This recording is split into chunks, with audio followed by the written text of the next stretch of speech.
السلام عليكم يا جماعة. قوقعة ستيب فور توداي. عايزة أكلمكم فيها عن إن مساعدتنا لبعض مش دايما في كل الأوقات بتبقى فضل مننا لغيرنا. في معظم الأوقات، وإن كانت أنا بعتقد إن هي في كل الأوقات الصراحة هي دين مننا لغيرنا. يعني مثلا لو في شخص في حياتنا بيعدي بأزمة مالية أو بأزمة صحية أو حاجة نفسية، وإحنا ساعدناه بما يتناسب مع الأزمة بتاعته. يعني مثلا لو ساعدناه ماديا وادينا له فلوس، أو قلنا له كلمة حلوة وجبرنا بيها خاطره، أو وجهناه توجيه معين يعرف يخرج بيه من أزمته النفسية. يعني قلنا له نصيحة، وجهناه لمكان يروح يأسك فيه for help. كل الكلام ده أنا بشوف إن هو ما يصحش إن احنا نشوفه تفضل مننا عليه، لأنه احنا لو اشتغلنا backwards مش forward ان احنا بنقدم مساعدة، لا، احنا عايزين نفكر انه الشخص ده ساعدني في ايه قبل كده، فانا بردله دلوقتي الدين بتاعه اللي انا مديون له بيه. يعني لما انا مثلا اكون بساعد شخص عنده ازمة مالية فاديته فلوس، مش بالضرورة خالص ان انا اقعد افكر الشخص ده ساعدني امتى زمان بفلوس. يمكن ما لاقيش، يمكن اولا ما افتكرش، ويمكن فعلا ما يكونش هو الشخص قدم لي اي مساعدة مالية قبل كده. لكن لو نكشت شوية في الذاكرة بتاعتي وصحصحتها كده، هلاقي انه الشخص ده ممكن يكون انا كان في وقت كان عندي فيه نفسيتي كانت تعبانة جدا مثلا، وعندي حاجة معنوية قفلت لي الدنيا خالص. الشخص ده كان واقف جنبي حتى لو بحاجة بسيطة، طبطب عليا مثلا، قال لي كلمة جبر بيها خاطري، رفعت من معنوياتي، ساعدتني ان انا اقف على رجلي تاني، علمتني ازاي ممكن اواجه الناس، غيرت في طريقة تفكيري، فخلتني اشوف ابروتش جديد للحياة، ساعدني ان انا اخرج من ازمتي النفسية. فلو انا بشوف انه لما انا ساعدته ماليا دلوقتي في ازمته ده تفضل مني، لا، هو على فكرة لو كان الشخص ده ساعدني معنويا قبل كده بكل الحاجات اللي انا قلتلكوا عليها دلوقتي، يبقى ده معناه ان انا بردله الدين بتاعه اللي عليا ليه، لكن بصورة مختلفة.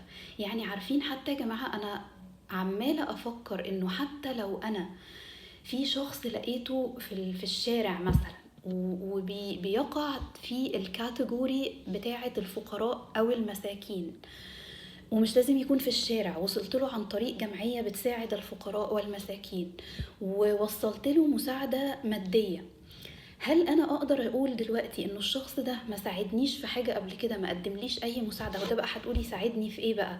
يعني ولا جبر بخاطري في حاجة، ولا وقف جنبي في موقف، ولا قال لي كلمة شجعتني، طيب ولا اكيد اداني مساعدة مادية، ده انا اللي بساعده ماليا يعني. يبقى ازاي انا برد له دين؟ انا بشوفها من ناحية انه كفاية. يعني هقول لكم انا متصورة الدين ده ازاي، انه الشخص ده ربنا يتقبل مني لو انا ساعدته ماليا، هو كان سبب انه انا يتحط لي رصيد حسنات عند ربنا، فانا كده مديوناله. يعني انا الدين بتاعي يعني كفاية ان هو جه في طريقي، وطبعا ربنا هو اللي حطه في طريقي، كفاية انه بقى موجود قدامي، فاكتشفت انه شخص يقع تحت مسمى الفقير او المسكين، وعرفت اوصله وأقدم له مساعدة مالية. أنا بعتبر نفسي كده مديون لوجود الشخص ده في حياتي، إن هو حط لي رصيد حسنات عند ربنا، فحتى المساعدة المالية اللي أنا قدمتها له هي رد للدين اللي ليه عن يعني اللي هو عندي.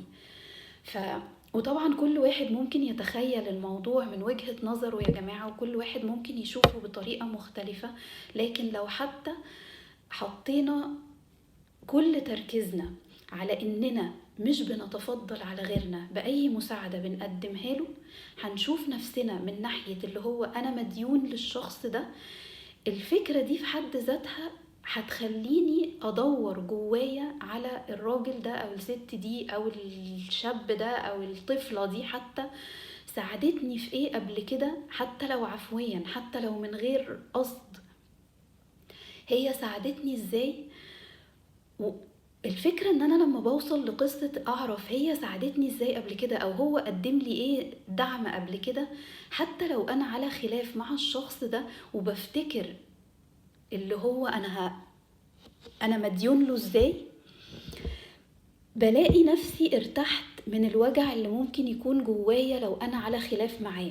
يعني ساعات كتير لما بنيجي نقدم مساعدة لحد يا جماعة مثلا، وكل اللي بفتكره له اللي هو مثلا انا كنت متخانق معاه قبل كده او هو اذاني بطريقة ما، فلما باجي بقى يبقى هو وقت ضيق وانا اجي اقدم له مساعدة، يا بقى على الايجو بتاعي لما يشتغل دلوقتي ويقول لي ده هو اذاك في كذا كذا وانت رايح كمان تقدم له مساعدة، فبشوف نفسي اللي هو واو بقى، ده انا دلوقتي بتفضل عليه بكذا كذا لان هو كان اذاني قبل كده في 1 2 3.